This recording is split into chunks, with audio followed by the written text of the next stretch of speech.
friends. Oh, I'm back in the car despite still not being able to drive. Don't know why I do it. You think I try and look cool and sit on that seat, but that's just false advertisement really. Like, I don't drive, so I'm not going to now sit in the driver's seat and pretend that I'm a driver, because I'm not. I'm actually in my dad's car today.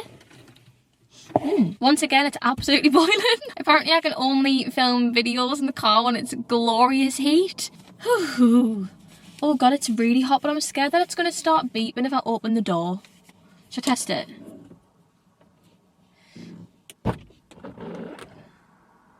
Oh, I'm going to have the door open just for a second just to let the air in. I thought I would do one of my little catch-up girly talking about different things, videos in the car. I do these like once a month. I actually didn't mean to do it once a month, but I seem to do it once a month and now I think it's quite a cute little thing, so we're going to keep on doing it. I've got a coffee, not from the shop, because I'm being a good girl and saving money. It's my old secondary school's logo. Carpe diem, seize the day. It's got a lovely little quote on the back. If anyone doesn't know, I went to an all-girls Catholic school for my secondary school and sixth form experience. Just gonna give you a second to imagine how that went. God bless and preserve you and send you every blessing. Catherine Macaulay, what a queen. Got some questions and topics and stuff on my phone that I got off Instagram. I put a little question box on my Instagram, so if you don't follow me, go follow me so you can get involved in the next one. We're just going to go through them, have a little girly chat, you know, have a little catch up, some fun things to talk about, and just have a big open honest chat. Let's go. Okay, so by the way, I'm still on Roaccutane. I'm on Roaccutane for my skin. I am 5 months in, maybe 6. The skin is skinning. Like, the skin looks quite nice at the moment actually, and I'm thoroughly enjoying it. This actually looks so ugly. And I've been so lucky with my side effects. Like, I hate to be that girl who's like, oh, I'm really lucky, but I actually have been really lucky. However, 5 months in, I've then finally had the bad lips thing. I've had bad lips the whole time, like really, really dry lips for the full time, but they've been bad, but they haven't been that bad. Whereas this week, they started blistering and bleeding. I try to kind of exfoliate them to try and get the dry skin off, and now it just feels like raw lips with no top coat of skin.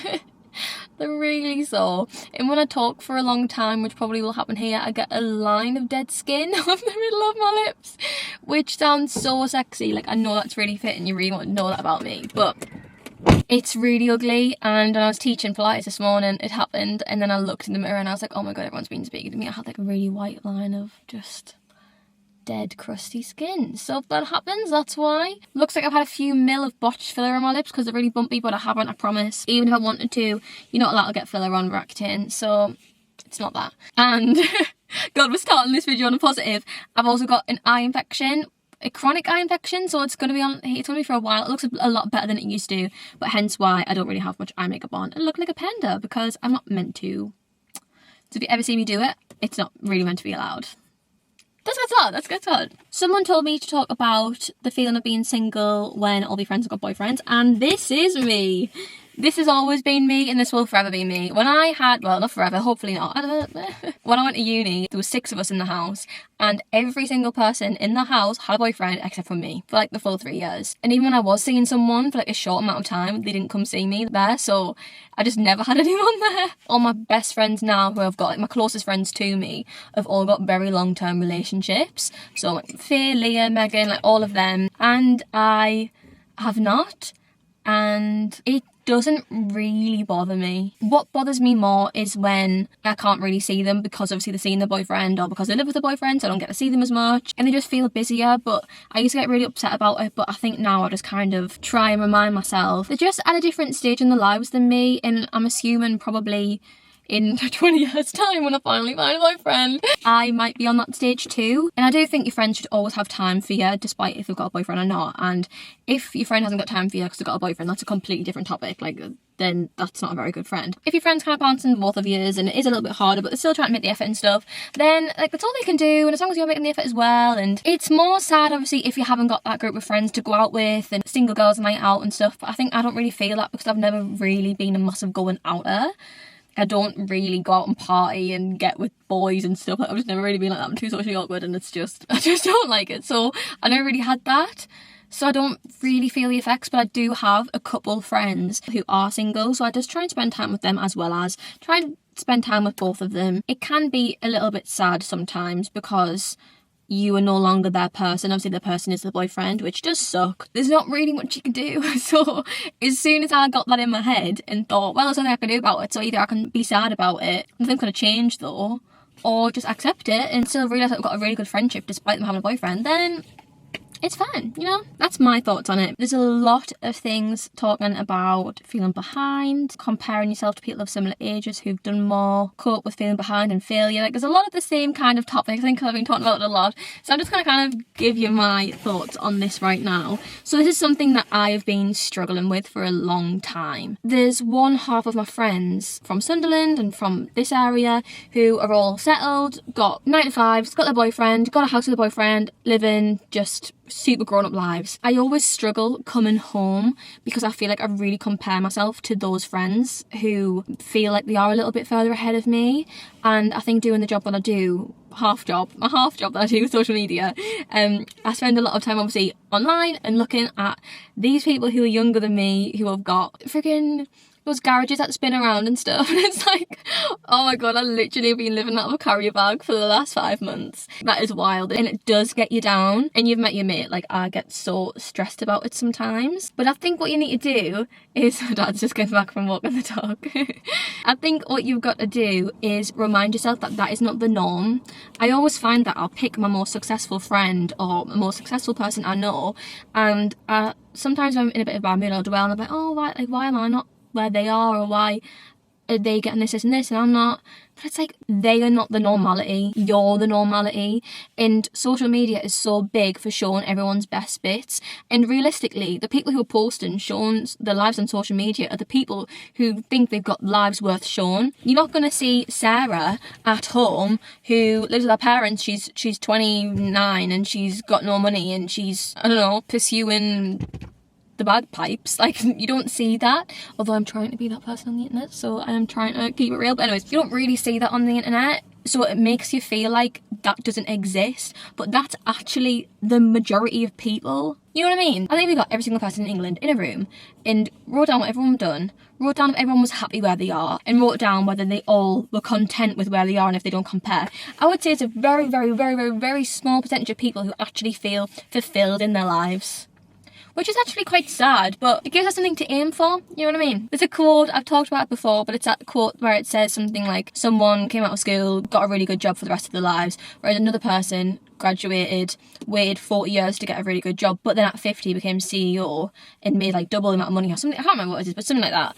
And I just think that is so true. Just because Taylor Swift released her first album and became a millionaire at 14 doesn't mean that me at 25 am not going to have my own success. It's not a race. There'll be aspects of your life that other people are jealous of. Like, I think some people who may be in a 9 to 5 and quite secure might feel jealous of my ability right now to figure out what I want to do with my life. They might be like, oh, I wish I could have the freedom to kind of do what I like, have a little try of different things. I mean, probably not, but you know, they could think that. And I think as soon as you get that in your brain and realise that it's not a race and everyone's on their own time, and I think it does make you feel a lot better saying all of this. But I do feel like that a lot of the time too.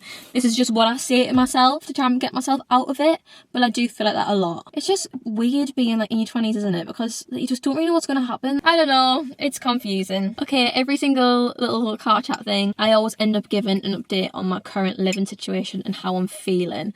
So I can't remember whether I think last time I was feeling really down. I ended up getting into quite a good place about living at home, seeing the benefits. At the end of the day, it's amazing that I've got the parents who allow me to move back home, you know, to let me save, and in that I have got the relationship with them where I can do that, and I feel very lucky that I can, because I know a lot of people can't. And I just started thinking about those positives rather than the, oh god, I haven't got my own bedroom, I don't have a fridge. Like, I mean, not thinking about that and thinking about the positives. And I have been feeling a lot better. Also, I'm trying to I don't know how long I'm going to be home for, so really I should try and embrace this time with my mum and my little sister as well, and my dad and stuff.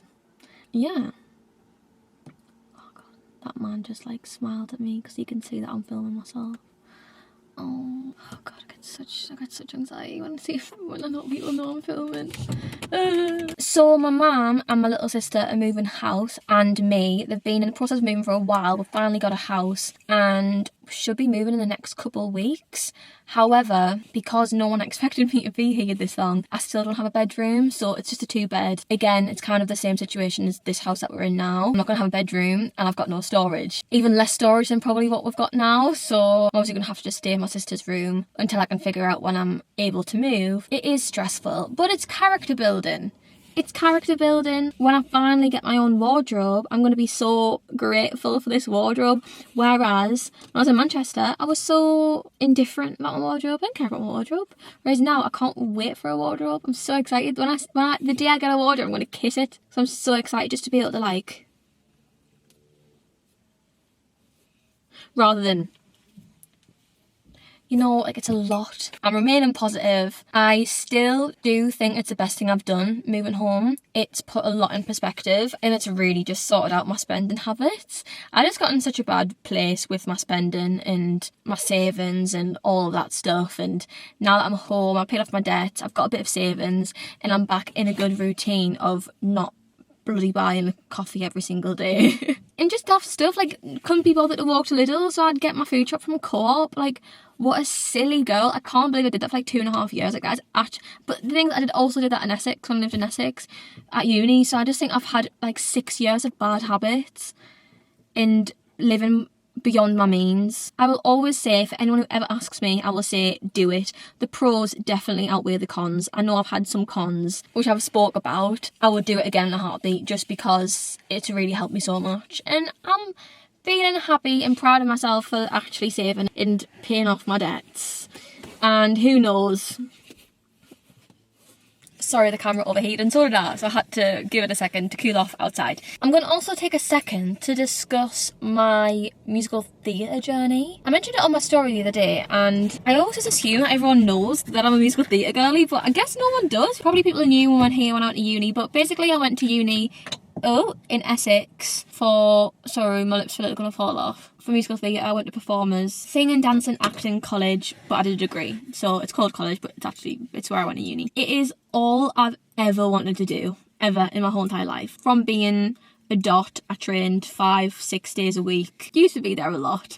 And basically gave up all my social life as a kid and a teenager because I was dancing. Never drunk, never went on like the field days, never did all of that. Auditioned for the unis, got in, went there for 3 years. It was I think I've talked about this before, but I'll talk about it again. But basically, I got injured in my second year and I just couldn't dance. They didn't know what it was, so I got like a few MRIs, scans, had physio, basically try and fix it, and they just had absolutely no clue what it was. It then struck COVID, and then I had to spend the rest of the time in the house doing my classes on Zoom, but I couldn't take part still because of my injury, so I had to focus on like singing and acting more. But it was horrendous, it was really bad. And then I finally got, I don't think they still knew what it was, to be honest, but there's something wrong with my ankle, which they explained. I've got like a bone that's not meant to be there, and because of that, my foot's just not meant for a lot of, I guess, pressure and doing crazy stuff with my foot. Like, it's just not meant to, it's not built for dancing, I guess. So I was going to get an operation to get that taken out. It was going to be about 6 months out or something. They said it was something, was it 6 months? Maybe it wasn't 6 months. It was a while. But because of the wait list and the fact that it was then COVID, obviously it's not a necessity, so it got pushed back and pushed back and pushed back. And when I finally got told I could get the operation, it was in my third year, when it was a couple of months until my end of year show, which is obviously how I get my degree. You get your degree with written work, exams, and also a show. So basically, if I was to get the operation, I wouldn't be able to do the show, wouldn't be able to do any of my classes, and then I would have to defer a year, do my third year again, and I just didn't want to do it. I was already a year behind uni anyways because I took a gap year, and all my friends were obviously going to graduate, and I didn't really know anyone in the year below, and I just didn't really want to do it. In hindsight, I should have. I really wish I had now. Or the other option was just basically try and dance on it and do the best as I can. So I did that, got through it, and then it would be a case of getting it once I graduated. But I then started YouTube during COVID, and it was actually when I was in my third year, I think, that it started doing well, and I started getting paid from it and stuff, and I just loved it. And it felt like at the time that this was like the universe telling me like, oh, it's okay, you can do this instead. So I basically just never tried to do musical theatre. Don't do what I did. I think I just basically was in a mood with life, so I didn't apply for any agents, didn't do any of that, and then obviously continued social media. It wasn't until probably about a year after college that I started thinking, oh god, I really miss it. Going from dancing 5-6 days a week to then not dancing at all, and it's bizarre because it's all I ever wanted to do, and then I think I just kind of got distracted, and now it's been 3 years since I've graduated and it just feels too late. I know that sounds daft, but people are struggling to get jobs who train every single day, came out of college and practiced the arse off and did all this stuff. I haven't danced in 3 years. It just would be very hard for me to get back into it, and it just feels like a little bit I've missed my chance, which is so sad because I miss it so much. And I went to go see a musical the other day and I literally was sobbing, so I was like, oh, I just want that to be me. That's why I don't do musical theatre anymore. I'm going to potentially start doing it again for fun. It was always all or nothing for me, and I just kind of thought, well, if I can't do it, I'm not going to do it at all. But I think I've grown up, I've realised I can do it. If it makes me happy, I should just do it for fun as a hobby. So I think I want to try and do that again. But now because I've been out for so long, I just feel a bit nervous going back. So scary, but yeah, that's why I didn't. Anyone wants a panto girl, I can defo be Sleeping Beauty. I could be Belle in Beauty and the Beast. Of course I could. I can sing a song on tune, kind of. I think I could do it. Getting started on YouTube. Okay, I think I've spoken about this before as well, but I'm going to do like a little updated one. Just do it. Do it. Do it. You have to just do it. There's never a good time to post on social media of you talking to a camera. There's never a good time. I'm going to tell you something. People are always going to say stuff to you, but do you care? Probably care a little bit, but realistically, do they care? No. If people are going to talk badly about you trying to do something good with your life, you don't want them in your life anyway. When I first started YouTube, I had so many people behind my back saying pretty negative things, and as soon as I started doing quite well for myself, they were the first people to be like, oh god, you're smashing it, well done. I was like, yeah, well, I know, Susan, that you were mean to me about me behind my back a year ago. So it happens. Anyone who's ever done anything successful or amazing in their lives, they've probably started and people's been like, what? I bet Albert Einstein had some people thinking, what the heck is he talking about? Emma Chamberlain posted every single day, 7 days a week for months before she got like a couple of followers. She grafted and she didn't really care what anyone thought, and then look at her now. I just think something has to start from nothing, and the longer you stress about what other people think, the longer it's going to take you to do it. And I regret not starting when I wanted to, when I was about 14, but I didn't. I started when I was 22 or whatever it was, 21. And I think you need to think, would you regret starting or not doing it more? And I think you always regret not doing something than doing it and it failing. I always regret not trying something because it could be amazing, you don't know. My biggest piece of advice is only start YouTube if you enjoy it. Don't start YouTube for the money. I always say this to everyone because I think a lot of people start YouTube, they don't realise how hard it's going to be, think they're going to get loads of followers straight away and then start making loads of money when it's not really the reality. I think there's a very small amount of people. I mean, I've been doing this for like nearly 4 years now, and I don't really make a penny off YouTube, to be honest. I do, but like not a lot. Like not some. I make like a bit of pocket money on YouTube. I don't make a lot of money, and I'm still out here posting like every week, editing for 10 hours a week, and I'm not really making any money. You have to do it because you love it, and you have to love filming, you have to love editing, and you have to love like promoting it and stuff. People who do it for the money end up giving up. So I think give it a go. If you enjoy it, keep at it. If you hate it, don't do it. It's not worth it. Try TikTok instead or something. It's a lot less like work on TikTok. Probably easier to blow up on TikTok, whereas YouTube's really hard. I'm out here trying. I'm trying, and it's sometimes sad that you'll put a lot of effort in a video and not anyone will see it, but at least I can think, well, I enjoyed the process of making it and posting it. Start with a phone. Don't buy a camera. I did like my first 10 videos with a phone. Then if you're enjoying it and you really want to continue, then maybe purchase a camera, but I would start with your phone. I think my first 5 videos were with my phone, and I edited it on iMovie on my phone, which took forever. Then my next 5 were still with my phone, but I did it on my laptop because I got a laptop. Just do it. Just do it. What's the worst that can happen? Brad from down the road can say you're a freak. Oh my god, who cares what Brad thinks? Brad's a weirdo anyways. We don't want Brad's seal of approval. Oh. We don't want Brad's seal of approval. What else? Why don't you fill you in on? Oh my god, I had a voice break, but I've got something really exciting to tell you, but I'm not gonna tell you. And I hate when people do that, but something really exciting is happening soon.